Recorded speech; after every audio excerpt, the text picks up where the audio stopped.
Okay, good morning, everyone. Let's get started. So first, if you are aware, we have released the project selection assignment, and we hope you can make your decision soon. And please upload the PDF indicating what kind of project you're gonna choose. And if you're doing Kaggle computation, please go ahead and register an account and submit your, in your homework submission, in the project selection assignment submission, please indicate your account, your UID, and if you're doing exploratory project, please let us know what kind of exploratory project you want to do, okay? And meanwhile, the homework one, the very first homework, actual homework, not homework zero, is you are able to implement and do the practice now. Right? Today we're going to talk about several variants of decision trees. After today's discussion, there shouldn't be anything left as hampers you or hinder you from doing the homework one. So again, we highly recommend you to start doing this early, because you'll find that when you implement those decision trees, you probably will see some kind of weird things, right? It will take some time to debug and take some time to check where is anything wrong in your code, right? So most of the cases, it won't be like, okay, you have any problem understanding this. It's just because some subtle implementation bugs, which you feel comfortable, but there is some issue, right? So it takes some time. So please start doing early. Okay. So in the last lecture, we have talked about the whole ID3 algorithm framework, which is a recursive algorithm, right? If you could remember, and this ID3 keep calling itself to grow new tree nodes, the branches until reach the leaf nodes, right? And we talk about several cases like what are the base cases, meaning when should we stop partitioning the data, and when should we stop partitioning data, by the way. Any thought?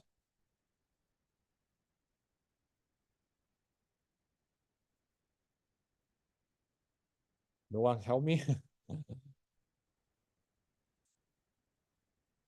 Yeah, yeah, exactly, right? So remember, when you're doing when you're implementing or designing recursive algorithm, the very first thing you should consider is the stopping case, right? There's the base case, right? And when you meet that case, you can deal with that. You no longer need to call yourself, right? So the base case for ID3 algorithm is okay. Once your current subset of examples, you handle, right? Have the unique label. Well, there's no need to partition the dataset anymore. You should create a leaf node and use the label as the leaf nodes label, right? Of course, there are some corner cases, like for example, even your examples are still mixed label, right? But you have exhausted your attribute set, right? You should stop because there's no attribute that you can use to further split data set, right? And otherwise, you can create a new node and then grow the branches and pick up an attribute to select to partition the data set and grow the tree branches, right? We talk about all those things, right? And then we'll talk about in what kind of criterion shall we select the attributes, right? That is called information gain. So the basic, the whole story starts from the ideal goal. The ideal goal will be, okay, we want to find out the globally minimum tree, right? Why? Because it's kind of consistent with this old classical and widely used principles called Occam's razor's principle, right? Among all possible decision trees that can represent the data set, we would favor the smallest tree because according to this philosophical principle, this smallest tree usually give you a better performance and is more concise is what we are after, right? But from the practical perspective, finding a global minimum tree is always infeasible because this is NP hard. It's very, very costly to enumerate all possible trees, right? That's why we choose to use a greedy heuristics, right? If you could, yeah, this is the algorithm framework, right? The greedy heuristics, the key idea is that, okay, every time I'm gonna pick up the optimal feature for the current stage, right? By optimal feature for the current stage, meaning that, okay, given the current partition data sets, right? I want to find out the attribute. After using that attribute, the label purity of the splitted subsets is maximum, right? We're not going backtrack to the previous decisions. Once I have made decisions of the previous splitting attributes, I fix it. I will no longer backtrack and change them, right? And then I just decide, okay, given I have already used feature A, B, C, D to split data, and I got a set of subsets, right? And which remaining feature can best improve the purity of the label if I use it to further split data sets, right? So that's the idea, right? That's the greedy heuristics. And then we need some kind of metric to evaluate the improvement of the label purity, right? That's why we introduced the ideas called information gain, right? And it's based on entropy. Entropy is a term from information theory, which reflects the uncertainty of the labels, right? So the more uncertain of your labels, the worse the purity, right? It's kind of like opposite reflection of the purity. So that means, okay, if we want to look at the improvement of purity, we just look at the reduction of the entropy. That is called information gain, right? So we gave some concrete example explaining how we calculate the information gain step by step during the construction of the decision tree, right? We do recommend everyone to follow the examples we show in the class and manually calculate everything. That will definitely help you understand the whole process, especially how the ID3 algorithm is gonna execute. Okay. So the plan of today is as follows, right? So we're gonna introduce several variants of decision trees, meaning that in addition to information gain, right? Are there any other gains we can use to rank the attributes and the split data sets? You see, there could be many, right? We're going to introduce two additional variants, right? And then we're going to talk about a more practical case when you use decision tree, right? What if your training data, like some instances have missing feature values, right? What if during the testing, and some examples they're not complete, meaning that several features are missing. One feature is missing, or two features missing. How are you gonna handle with them, right? So that is very important for practical usage, right? And the third thing we want to talk about is called non-Boolean features, right? Someone has asked the question before: what if you have numerical features, right? How do we use numerical feature to construct decision tree, right? We'll talk about a concrete strategy. And finally, we'll talk about how to avoid overfitting. So first, we'd like to introduce what does it mean for overfitting, right? And why overfitting is bad, right? And how can we alleviate overfitting? Okay, so this is a basic decision tree algorithm framework, ID3 algorithm. We have emphasized that a lot, so I'm not going to repeat again, right? So here we want to look at the criterion here, right? This in this line, right? Actually, we need to follow some kind of heuristics to pick up the best attribute at current stage. Right? We're going to decide use this attribute to split on our data set and grow new tree branches and so on, right? So as we just mentioned, right? So in the original ID3 algorithm, we use information gain to quantify the ability of each attribute A in improving the label purity, right? So we can take a look at the definition again, right? So as we mentioned, this information gain is used to measure after you use A to split on the current data set S, what is the improvement of the label purity, right? So we use entropy to measure to reflect label purity. So before we use A to split on data set, we're going to look at what is the entropy of S, right? So if you could recall, right? The entropy is computed based on P positive and P negative, right?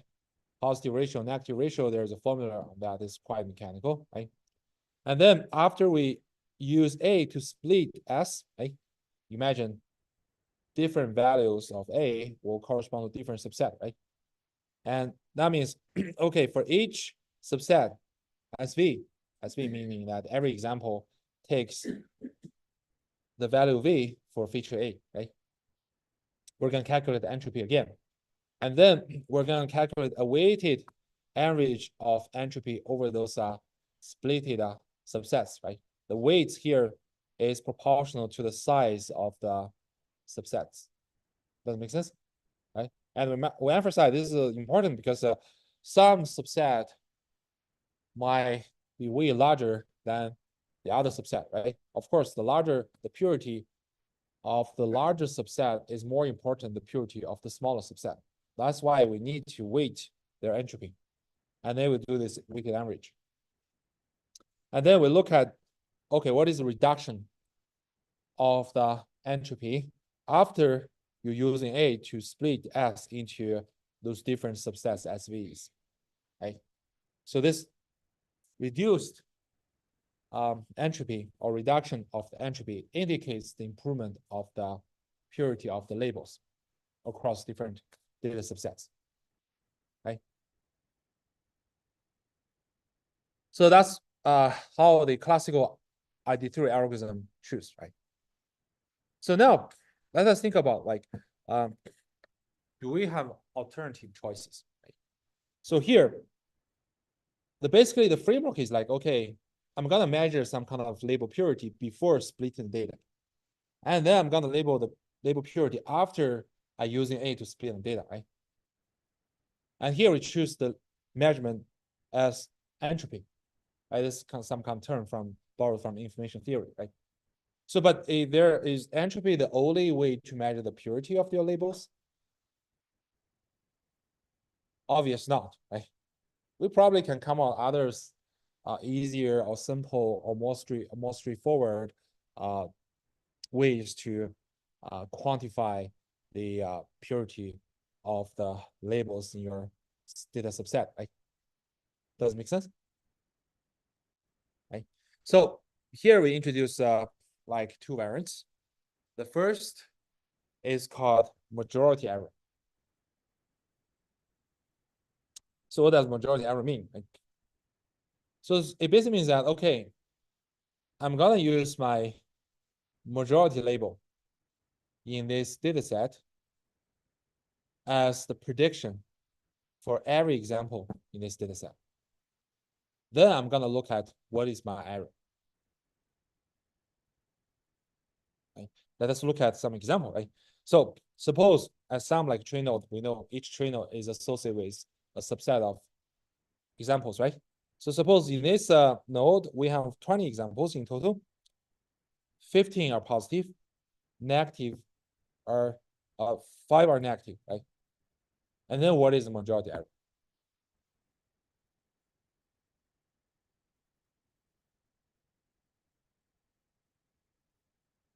Anyone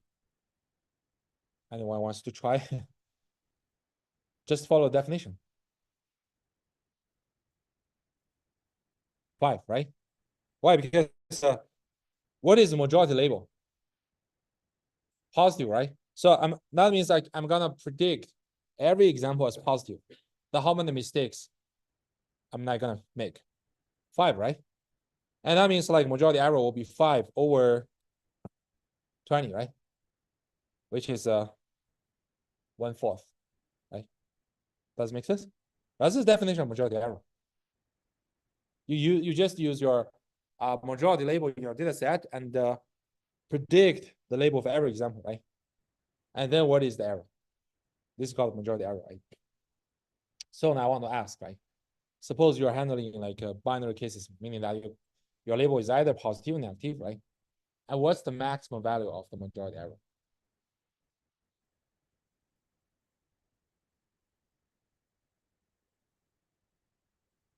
Half. Why?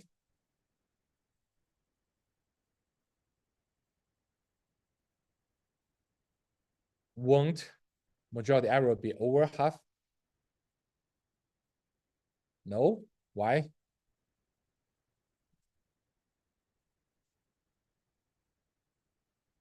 Yeah, because it is majority error, right? You use majority label to predict every example. That means your error, your mistakes will only be minority, right? Won't be majority. So that means majority error will not exceed 50%, right? Does it make sense? Right? So that means, okay, your majority error will arrive at its maximum 50%. In that case, it basically means we have a half positive examples, half negative examples. Does it make sense? Now let us think about another extreme case. What is the minimum value of majority error? 0, right? And when will we have 0 majority error?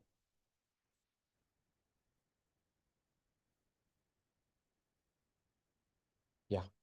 So only when all the examples have the unique label, right? So you can see the correspondence, right? So when your majority error is 0, how about your label purity? You have achieved the maximum possible label purity, right? Because all the examples share the same label. Only in that case, your majority error is 0, which is minimal, right? Is the majority error, is it only 50% when you have 2 labels? Yeah, I'm talking about 2 labels, right?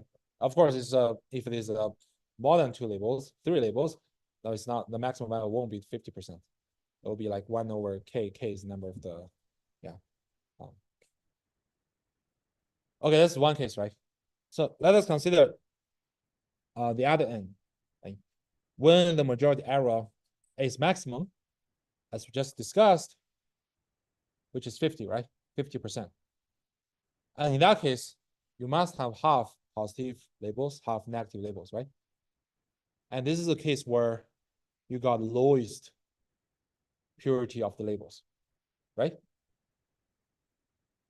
Does it make sense? Right? And I mean, if you still feel uncomfortable or feel not catching up, that's fine. Like just after class, sitting down and think about for 5 minutes that everything will be there. It's really not hard. It's just you need to associate the majority error with the purity of the labels, right? So you can see that the largest majority error indicates the worst label purity, right? And the smallest majority error 0 indicates the best purity. Okay? So it's similar to entropy, right? But there's another way to quantify the label purity. So you increase the majority error, you worsen the label purity, right? Otherwise, on the other hand, like on the other direction, you decrease the majority error, you improve the label purity, right? So that means, okay, if I want to look at what's my improvement of the purity of labels, I just look at the reduction of the majority error. Does it make sense? And then we can do a drop-in replacement, right? We can simply replace entropy by majority error. We get our majority error gain. Does it make sense? Right? This is just another way to evaluate all the attributes and rank those attributes, select the best one, right? So you can see that we just replaced the entropy calculation by majority error calculation. And the other thing is like, okay, majority error over the whole data set subtracted by the expected majority error over splitted subsets, right, is there, right? And you just look at which attribute A gives the largest majority error gain, you pick up that A, we decided use that to split your data set and grow the tree. Does it make sense? Right? That's one alternative, right? Now let us look at another alternative, which is more widely used. Actually, majority error is kind of like a simple alternative to information gain. In practice, the decision tree constructed by majority error is really a little bit worse than the performance of using information gain. But this one, like is called Gini index, which is more, which is working usually better than information gain. So this one is more, people are more in favor of Gini index when they implement decision trees in practice. Okay. So what's the definition of Gini index? So again, we're gonna just look at the binary case, right? So suppose we denote P positive as the proportion of positive labels, right? P negative, proportion of negative labels. The Gini index is simply 1 minus the square sum of this P positive and P negative. Sorry, sum of squares, right? And of course, it can be extended to general multi classes where you have a K possible labels, right? You have PK indicating the proportion of class K, right? Then you just subtracted the sum of squares of each PK. Right? That's called Gini index. So we can take a look at the definition of Gini index and associate with the measurement of the label purity rate. So suppose, again, we have some tree node, which has 15 positive examples and 5 negative examples, right? So the Gini index is computed by 1 minus this P positive, 15 over 20 takes square, and P negative, 5 over 20 takes square. And you got 3 over 8. That's your Gini index. So I want to ask when Gini index is minimum.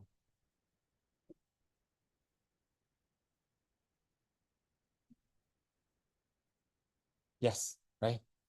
So when either P plus or P minus is 1, then your Gini index 0, which is the minimum, right? So you see that you arrive the maximally possible label purity, then you got the smallest Gini index, right? And on the other hand, when Gini index is largest.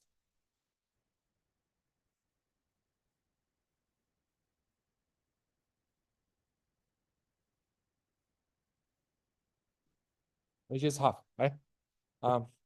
If you want to test this, you can use some like inequality we have learned from our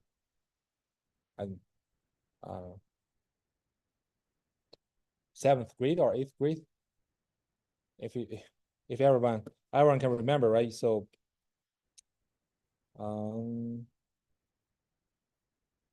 so we know this inequality, right? So x1 plus x2 square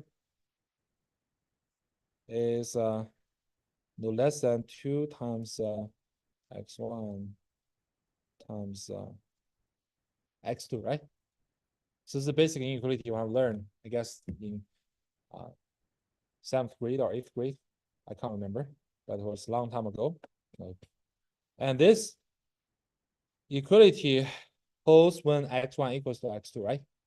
So if you apply this inequality here, we know that, okay, this is less than or equal to 1 minus 2 P1, not P1, P minus P positive, right? And we know that the equality is true when P plus equals to P minus, right? Which gives you half, right? So you can simply, by applying this inequality, you know, okay, when P plus equals to P minus, which is half, you got a maximum Gini index. Does it make sense? Right? And then, because P plus and P minus equals to half, it indicates the lowest purity of the labels, right? So this is another measurement of the label purity. The larger the Gini index, the worse the purity of the labels, right? On the other hand, when your Gini index is minimum, which is 0, then you achieve the best possible label purity, right? Does it make sense? And then we have a second drop-in replacement, right? In our information gain, we can just replace entropy by Gini index. Then we can calculate our Gini index gain, right? We can use Gini index gain to rank those attributes to pick up the best attribute, meaning it has the largest Gini index gain. Use that to split on the features. Any question? Okay, I hope everyone is comfortable with that. But basically, we just talk about 3 possible quantitative measurement of the label purity, right? The very first one is called entropy, comes from the original ID3 algorithm, right? Then we'll talk about majority error, right? The third one is Gini index. All 3 measurements are 3 ways to quantify the purity of the labels, right? And they can all shove into this gain framework to quantify after using some attribute, what is the improvement of the label purity, right? And then you can use them. You can choose any of them to select attribute and split it on the data set and grow your tree. Does it make sense? Any questions so far? Okay, great. Okay, so now we have finished our discussion about different decision tree variants, right? So next we're going to talk about more practical problems, right? So what if at training time you have some training example, right? You got some missing entropy value, like say I got, remember in our previous example, we have some data set, we have 14 examples, right? 2 weeks data about the weather condition and my decision to play tennis or not, right? So now suppose I collect additional data point, right? Which is 15th data, right? 15th data, right? So I got everything except that I forgot the outlook feature for that day, right? Then the question is, can we still leverage or incorporate this additional example into our decision tree learning? If so, how should we do that?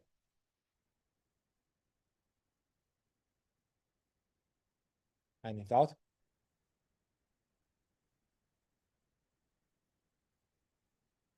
Yeah, perfect, right? That's the very common used method, right? So we can try to, now that it is missing, right? I don't know the value. Why I just first impute the missing value and then throw them into our decision tree learning algorithm. It's just nothing changed, right? So the only difference that, okay, I'm gonna need some pre-processing step, which is called imputation, right? I'm gonna impute my outlook value for this example, right? So there could be a variety of methods for imputation, right? So the most commonly used one, right? The most convenient one is just, okay, now that I don't know the outlook feature value, I just look at all the remaining examples who have outlook feature values, right? I just pick up the most common value. That's one way of doing this, right? And someone may think, okay, this might be like too rough. You just use the whole data sets information to impute that, right? I want my imputed feature value to be more strongly associated with the label. I know that is negative label, right? So now I will just look at the existent negative examples, right? From those examples, I look at, okay, what is the most common outlook attribute, right? I impute it as well, right? This is another strategy. There's no right or wrong. It just like depends on applications. I'm just offering the choices. I'm not ranking them, right? Right. But there is a more refined approach of doing this, right? a third approach. The very first strategy we discussed, right? We're gonna pick up some value to fill in, and then throw the whole example into the training set, and then run our decision tree learning algorithm, right? So this is good, but it kind of like give up the cases that your outlook could take other values, right? For example, the most common value could be sunny. Then I just fill in this missing attribute as sunny, and I do my decision tree learning job, right? But if we want to be more comprehensive, meaning I want to cover all possible cases, even the chance that the outlook take raining is relatively lower, but still want to integrate this possibility into our training procedure. And how can we do that? That's about our third strategy. We call it fractional examples. What is fractional examples, right? So if we look at this missing example, right? Outlook feature is missing, but outlook has three possible values, right? It could be sunny, it could be overcast, it could be rain, right? So I don't know which particular value outlook can take, but according to the existing example are 14 examples, right? I know 5 are sunny, 4 are overcast, 5 are raining, right? So that means, okay, I can estimate the chance that outlook is sunny is 5 over 14.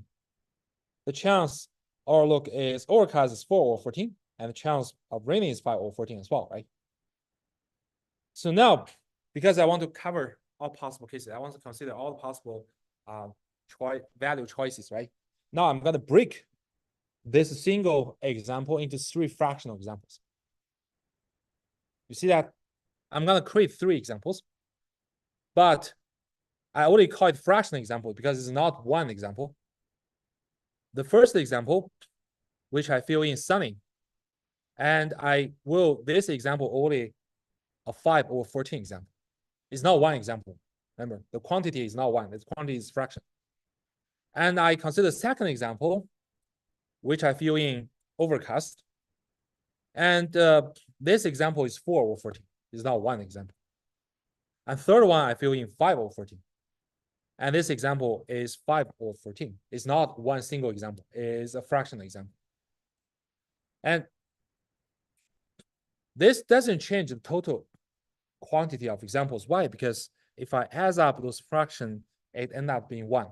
Meaning that in total, in terms of quantity of examples, I still only have 1 additional example. Does it make sense? But the count for each example is fraction, is not 1. And now I can just throw these 3 fractional examples into my training set, then run my decision tree learning. Does it make sense? Is everyone okay with that? Let me know if you feel uncomfortable, okay? Okay, so now that if what everyone thinks, okay, this is rational, right? We need to look into the detail, right? How do we incorporate those fractional examples into our calculation of information gain and feature selection and so on, right? So as you will see, it's actually quite straightforward, right? So now we have 15 examples, right? No. We have like 1, 2, 3. We have 3 additional examples, right? So all the 3 examples are negative, right? Because the original label is negative, right? But they just have a different fractional counts, right? So that means, okay, when I calculate the outlook feature, right? When I use outlook to split on data set, right? If I only have 14 examples, those are different subsets, right? Sunny subset, overcast subset, and rain subset, right? Now, if we also consider the fractional examples, we need to add each of those fractional examples into different subsets, right? So basically that means, okay, now if I use outlook to split the whole data set, for the Sunny subset, I'm gonna have 5 plus 5 over 14 examples. Does it make sense? Right? Because why? Because this Sunny fractional example should be added into this subset, right? And similarly, this overcast fractional example should be added in the middle subset, right? And this rain fractional example should be added in the third subset, right? So now the total size for the Sunny subset now becomes 5 plus 5 over 14, right? Because there are 5 integral examples from the original 14 examples, right? And plus this 5 over 14 fractional example from the imputed missing attribute, right? And similarly, for the overcast subset, now we have 4, which comes from the 14 integral examples, plus this fractional example, 4 over 14, right? And the third one is the same, right? So we now have 5 plus 5 over 14 examples in total. Does it make sense? And again, because if we want to calculate information gain, right, we need to look at P positive and P negative, right? That means we should look at how many positive examples and how many negative examples in each subset, right? So we see that all the 3 fractional examples are negative, right? So that basically means, okay, for the Sunny subset, I still have 2 positive, but we have 3 plus 5 over 14 negative example. Does it make sense? Right? Remember, this is a fraction example, right? And when you count, you should count this fraction, right? So 3 plus 5 over 14 negative example.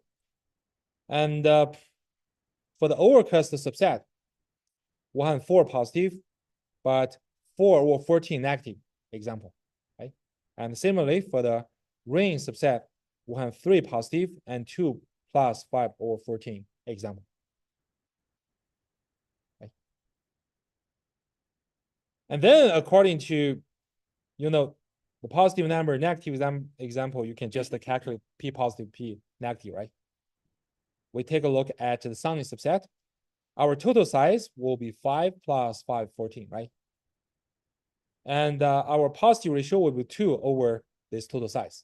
Similarly, P negative is just the total count of negative example. Remember, the total count right now is not integer anymore. It's a real value, right? Why? Because we have a fraction count, right? So it's 3 plus 5 over 14 over this total size, right? Then you calculate P plus, you calculate P negative, and then you shove it into our entropy formula to compute entropy. And that's it.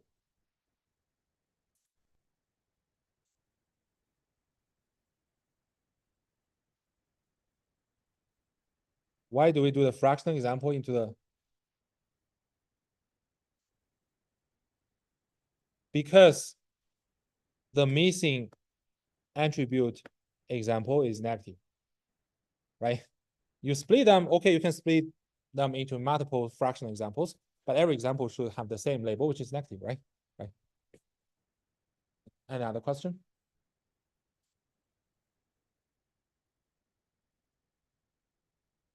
Yeah. And then that's it. Right? So the calculations doesn't change at all, right? So the only thing, if you feel uncomfortable, comes from that, okay, now when I count the number of examples, you have to add the fractional count, right? So the number of examples is no longer integer, it's a real value, and nothing changed besides that. Okay. And also one subtle thing I want to emphasize that, okay, if you want to involve this fractional examples into the information gain, remember the information gain is the weighted, if we take a look at,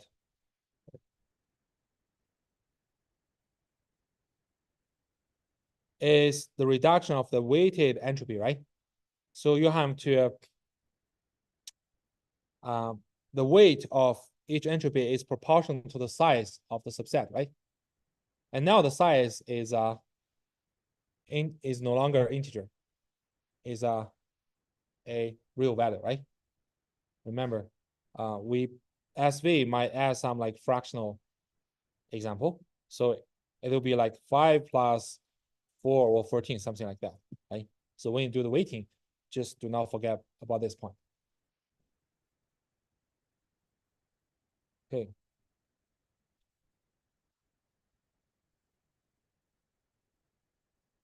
Yeah, so be careful.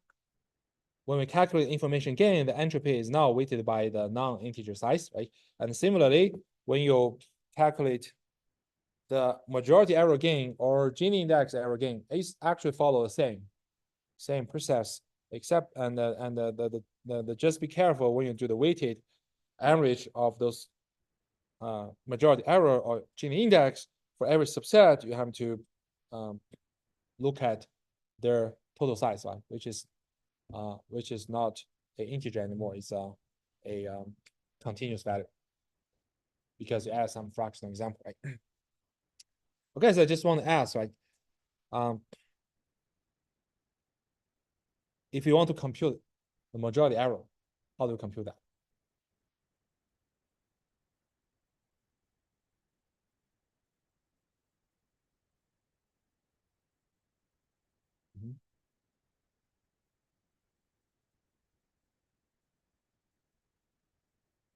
Yes, it's the same, right? So majority error, okay, you need for example, so for this subset, right? You know the majority label will be negative, right? So the majority error is 2 over this size, right? Remember this size, the total data size now is continuous because you add a fraction count. Just be careful. Yeah. Okay. So we talk about some kind of like very elegant way of dealing missing feature values for training, right? Now, suppose at the test stage, right, you have some missing feature. How are you gonna use that incomplete test example to make prediction? Any thought?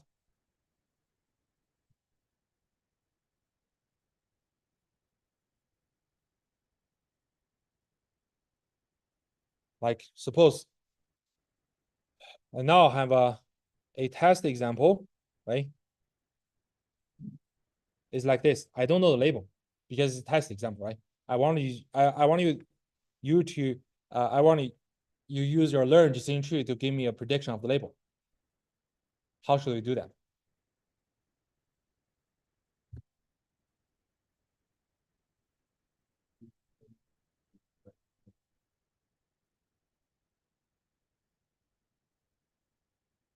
Why do you want to do half to positive, half negative? Okay, I mean your direction is definitely correct, but just need a little bit adjustment in details. Any other thought?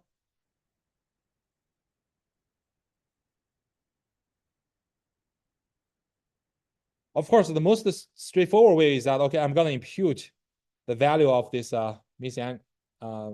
missing feature value, right? Maybe I just look at the training data, what's the most common value for all look, and I impute it, and then I throw it into my decision tree. I gave a label, right? Go ahead. Question about the fractional examples. When you're doing the fractional example, you just don't have like one outlet like we did, and you have the label. Do you go and check and see if you have any other, like the sunny, mild, high week, and then it's positive or something like that, so that you would know it couldn't be that one, and it can only be overcast or rain for the outlet? Yeah, there will be more. This will be more complex approach, right? You want to look at the correlation between different feature values, right? Yeah, that's a yeah. You can definitely consider that way, but it's kind of like open question. Yeah, we're not covered about the possible strategy for that case. Right now, let's just assuming, okay, I just don't know the outlook feature value. I don't want to infer the missing outlook value according to other feature values, right? Including other features values. Right? Okay, so in the test case, right? We can basically replicate what we have done for the training. Right? So we can still split this test example into 3 fractional test examples, right? And that means, okay, I'm gonna fill in Sunny for this outlook feature, but know that according to my training set, the chance of being Sunny is just 5 over 14, right? And the chance of overcast is 4 over 14, rain 5 over 14, right? So that means I can break this test example into 3 fractional test examples. The good thing is that the 3 fractional test examples covers all possible values that outlook can take, right? And then I can just shove the 3 test example into my decision tree. I can got labels, right? I got my prediction. So suppose for this Sunny fractional example, I got my prediction positive, right? Overcast negative, and rain positive. So I got 3 labels, right? And then there should be a decision process, right? And finally, I need to make a decision whether I'm gonna predict this whole example as positive or negative. And then what shall we do? Yeah, also use fraction, right? So you can consider, okay, I have 3 fractional examples, right? I have in total 5 over 14 plus 5 over 14 examples whose prediction is positive, right? And only 4 over 14 negative. Now it looks like, okay, I have more fraction examples predict as positive than the fraction examples predict as negative. So I'm gonna choose positive label as my final prediction. Does it make sense? Right? So you can view like the fraction is also kind of weight, right? I impute all possible values for this missing feature and then throw them into our decision tree. I have a set of predicted labels, right? And then I weight those labels according to the fraction. I pick up the label who has the biggest total weight. Any questions so far? Okay, hopefully these examples can give you a concrete sense about how we deal with the missing feature values. In practice, this is really useful because you see that in practical applications, this is very, very common, right? And you always need some like imputation techniques and to make your decision tree work as robustly as possible, right? So again, these techniques are kind of like, you need to be careful, but it's not hard at all. Just need to be careful. Like I've seen past cases, like when students come in and say, okay, looks like my decision tree working perfectly, but when I inject some like missing incomplete training examples, it doesn't work properly and so on, right?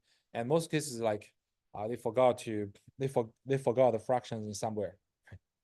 So just handle that carefully and it will work properly. Okay, so now let us talk about non-Boolean features, right? So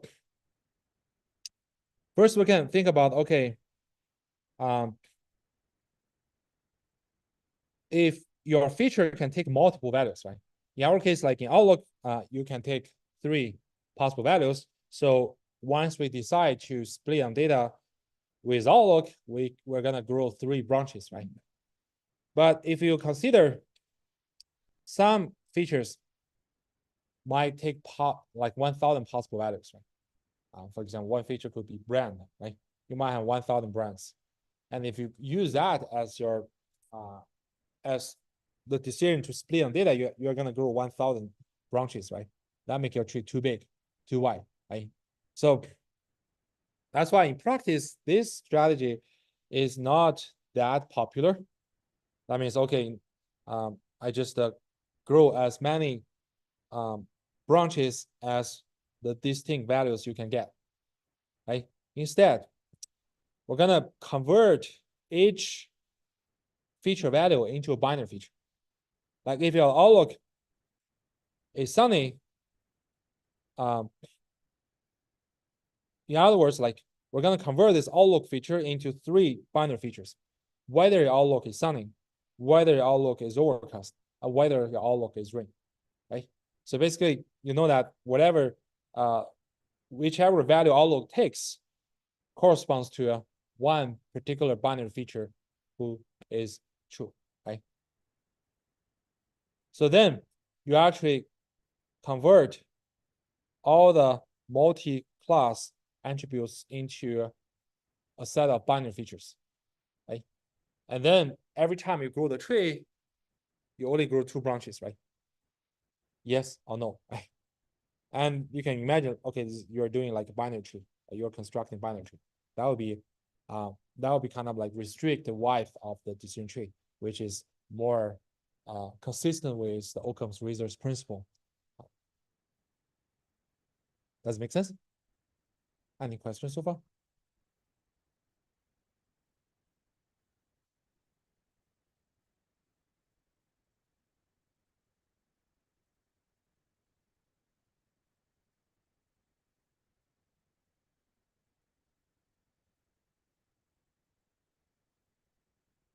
So whenever you have some example, I'm not talking about missing feature value. Suppose your example is complete, right? So you know the outlook value, right? Once you know the outlook value, say outlook is sunny, you know, okay, this feature will be true, right? And the other feature will be false, right? And if your outlook is overcast, you know, okay, this binary feature must be false, right? But outlook equals to overcast, this feature should be true, right? And our outlook equals to rain is false.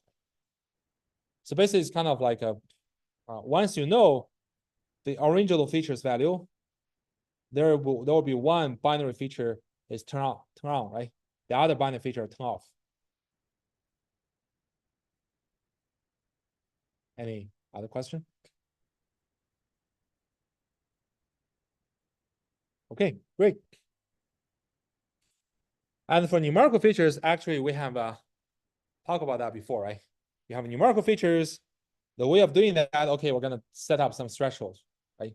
Like for example, I can set the median value of this the feature values taken across the training set, right?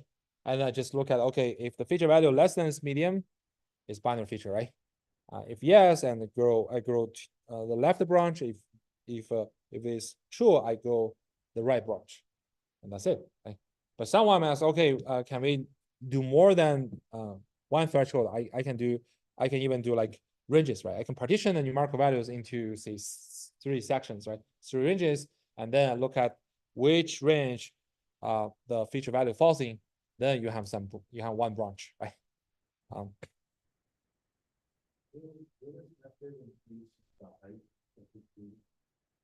Yeah, that's a good idea. That's why in practice, we first try to use Boolean features to restrict the width of tree, but then we have some strategy to stop growing the tree to be too deep, right? And there could be a bunch of methods, like I just keep growing the tree until some validation data sets performance is not going to improve, right? Or I can just grow the tree as deep as possible, and then I can do some post pruning to intentionally cut branches, or I can set a maximum depth. I will just ask the tree to grow, and if it is gonna exceed some depth, like depth 3, I'm not gonna grow anymore. I will just stop there. I return leaf node. But of course, at leaf node there will be mixed labels. I just return the most common label as the leaf nodes label. Does it make sense?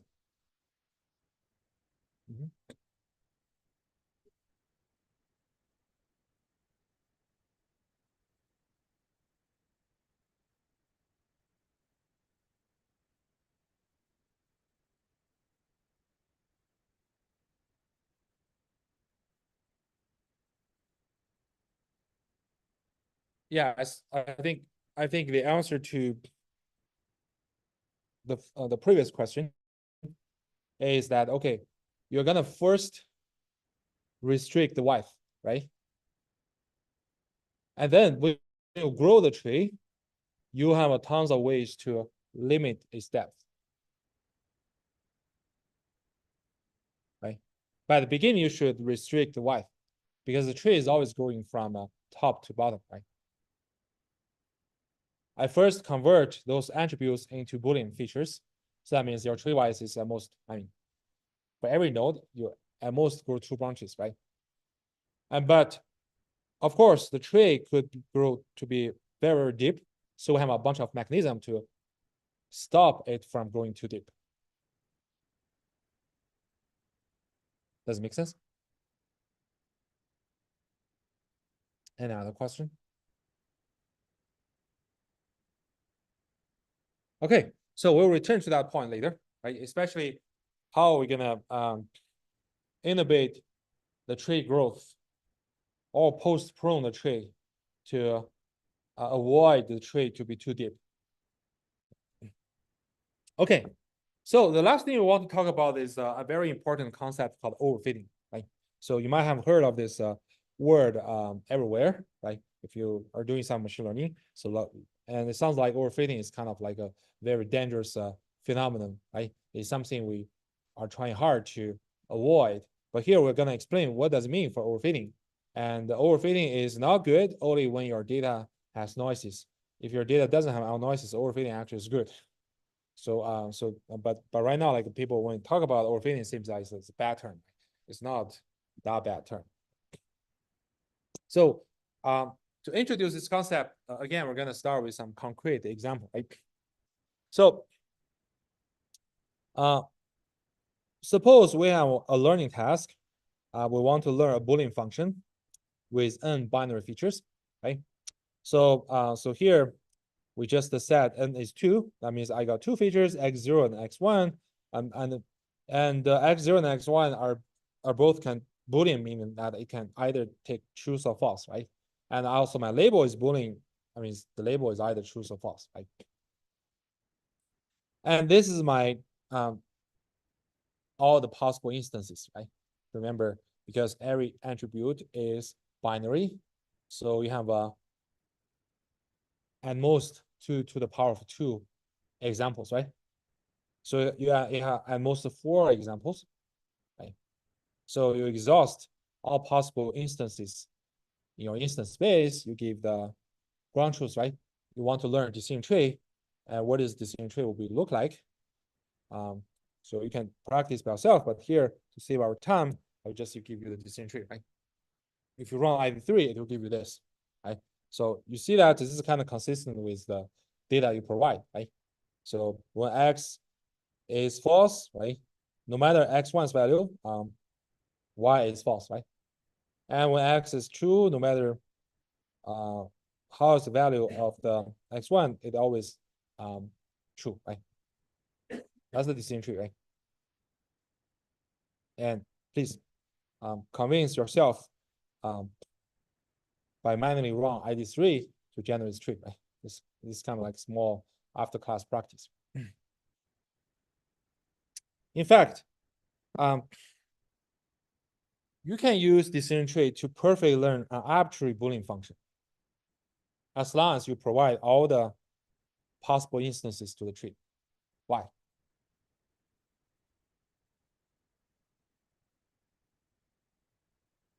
Consider like in general case, you got n binary features, right? And then all possible instances will be 2 to the power of n, right? And suppose you feed this table of data into a decision tree, the decision tree will always perfect fit this data, and your training error will always be 0. Why?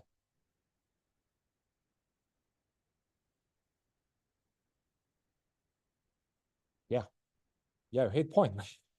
Actually, the decision tree can record every possible outcome. Why? Because imagine the tree, when you test the tree, right? It's like, okay, you got starting point, right? And you got testing branch, right? And you keep doing this, right? Blah, blah, blah, until you reach the leaf node, right? So each branch is actually testing one Boolean feature, right? So imagine the tree depth is maximally n, right? Suppose you have n features. So you can always go through some branch, right? It represents a path of taking one attribute to be true, the other false, and the third one true and false until you exhaust every attribute. You always end up with a leaf node, which give you the correct label, right? Does it make sense? right? If you're not convinced by my statement, try to do it by yourself, right? Try to just randomly enumerate the values in Y, right? And try to construct decision tree and convince yourself in whichever case, your decision tree will perfectly learn that Boolean function. Okay? Everyone agrees with that? Okay, so now let us consider general case, right? Suppose for this n Boolean features, and that means we have all to the power of n examples for training, right? And the error will be 0 for any future examples. Why? Because you actually collect all the possible instances in the instance space. You feed it into the decision tree. The decision tree memorizes all the instance, right? And now you pick up any instance. New instance actually has already been seen by the decision tree, right? So it's gonna give you the correct prediction. It's like, okay, I store them and memorize that. Okay, you ask me what some example I've seen before. Of course, I give you the correct answer, right? So that's good, actually, right? Because decision tree is a very good representation of the data set. And as long as you have like enough large data set, you cover all possible cases, it gives you the right answer, right? That means ideally, such kind of like fitting, which we call overfitting, because your training error is always 0, right? It is good, right? But this is kind of like disconnected from the practice. From practice, it's always the case that some examples are wrong. By wrong means that either you cropped the labels or you cropped the feature values. Right. So now, for simplicity of the discussion, let us assume, okay, we're only crop the labels. So basically, there are always some kind of reasons, like when you read some device, right? When you record values, or when you're using some remote sensors doing that, the sensor doesn't work properly, and so on, right? And all kinds of reasons. There are some kind of small chances that kind of flip the labels, right? For example, in our 3 binary feature case, I might have some chances to randomly flip the sign of the labels. Not the sign, the true or the false of the labels, right? In this case, I got 2 labels that flipped from false to true and from true to false. Right? Now, if I fade this noisy data set into our training process, obviously, we still have 0 training error, meaning that, okay, my decision tree can correctly predict every label, meaning that what's the original label? If the label is true, I'm gonna predict as true, right? If the label is false, I'm gonna predict the false, right? I'm gonna faithfully recover all the data labels you gave me. Now, given such a good and strong tree, right? Now I give you a test example. What's the error of that tree? Will that error still be 0 or?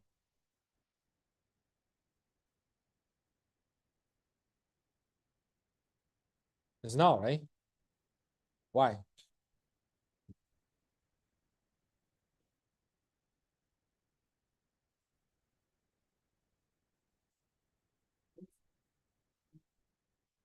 Mm-hmm. Yes. Yes, exactly, right? So if your training example which you used is correct, meaning that the label is not corrupted, okay, we test it with the same example, of course, you're still consistent, you're good, right? But if you have fed a wrongly labeled data, say this one, into a decision tree, right? Now you test with this instance again, it will definitely give you a wrong answer, right? So in this case, that's not good, right? Because you're kind of like overfitting the data, not only including the correct labels, but also including the incorrect labels. And these incorrect labels are made by maybe human errors, maybe by random noises, maybe by uncontrollable situations, right? But in whichever cases, decision tree won't care about that. It will just memorize, it will just fit it and perfectly. And then when you do the test, right, when you do the wild test, you have some examples, you're gonna give a wrong prediction. Right? That's the issue of overfitting. Right? To see how this overfitting issue can affect our performance in generalization, right? Let us do some like a simple synthetic test, right? So suppose I corrupt my training labels with a random chance 0.25. So that means, okay, when I do the training, I have a like 0.25 chance to randomly flip the label, right? And now I'll throw the corrupted data into my training procedure. Then I test. I learn this entry. Then I perform the test, right? I want to look at, okay, what is the error, right? So this figure shows how such error varies when we increase the number of features. Right? And those bars, this just shows error bars, like meaning I just do this random experiments many times, right? And I train my decision tree and then test on all possible test instances, calculate error, and then you do it many times, you can calculate the mean and calculate the standard deviation, right? And we can see that as we increase the number of features, the generalization error, or in other words, like the error during the testing stage, is kind of converging to some value, which is approximately 0.375. So see that, okay, if you have some random choice, like relatively low random chance to corrupt your training data, your generalization error is kind of like reduced dramatically, reduced like 37.5%. Right? So this actually can be mathematically analyzed, right? Just using some basic statistical knowledge we have learned before, right? So we can learn for arbitrary test example, what is the chance our decision tree will make correct prediction? So when we make a correct prediction, we actually have two possible cases. One case is that, okay, that test example is uncorrupted during training and is also uncorrupted during testing. So this chance is 0.75 by 0.75, right? And the second chance, okay, the training example has already been corrupted, but fortunately, when I do the testing, the test label has also been corrupted, right? So this chance 0.25 times 0.25, you add these two probabilities together, you get the total chance that you make a correct prediction for arbitrary example, meaning if they are independently sampled, right? So it's 0.625, right? And it's very easy to compute the chance that you make incorrect prediction. I follow kind of similar procedure, which gives you 0.375, right? Which is consistent from our large, many repetitive experiment. Right? Does it make sense?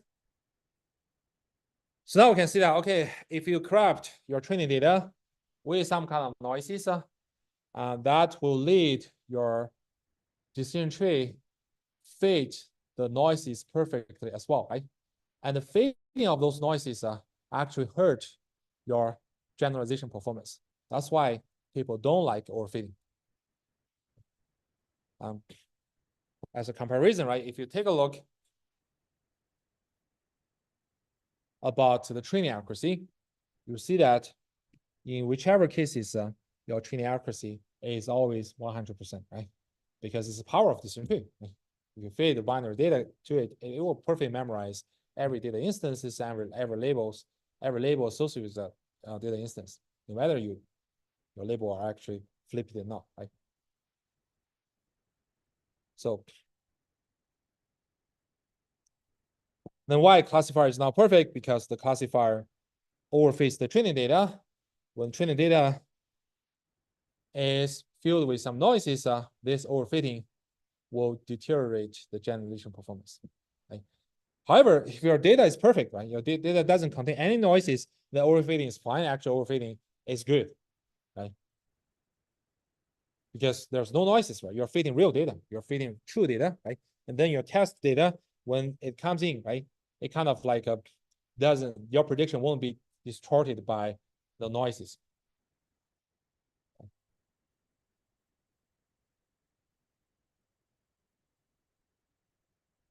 Okay. To summarize, right, overfitting means a particular phenomenon that the learning algorithm fits the noise or errors, right, in the data such that irrelevant attributes or noisy examples can dramatically influence the prediction of the trees and hence hurt the generalization performance of your trees. Right? That's the definition of overfitting, right? And in most cases, it will lead to poor performance on future examples. Any questions so far? Okay, great. So now let us look at some kind of like a real application testing, right? To see how overfitting can vary,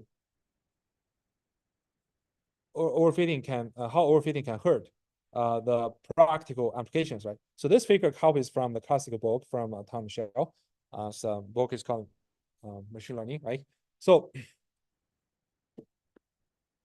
we have two lines here, right? One is dashed line, one is a solid line, one is dashed line, right?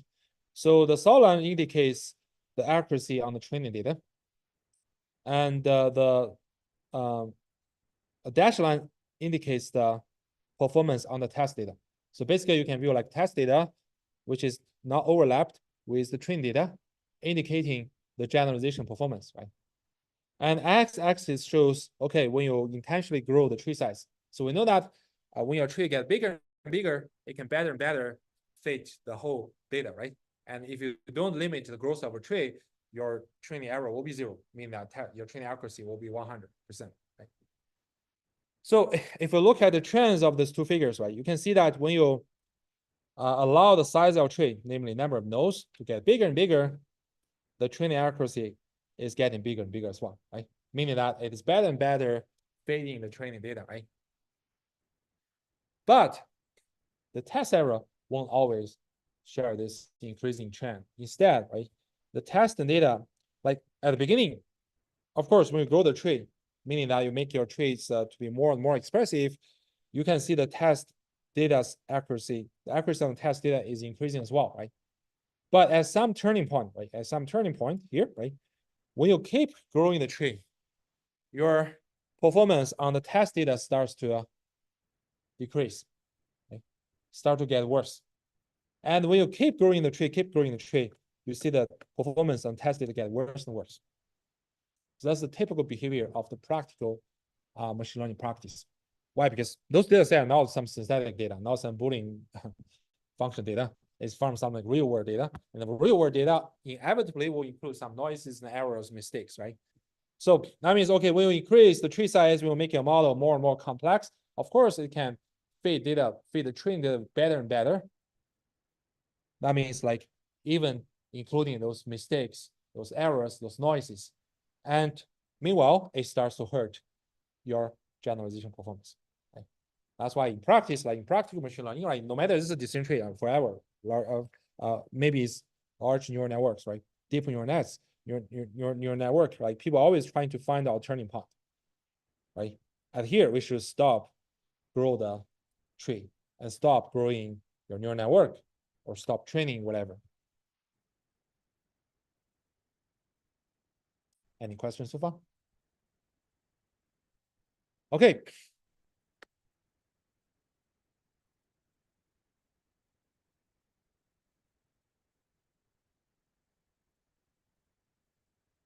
You mean here in the middle?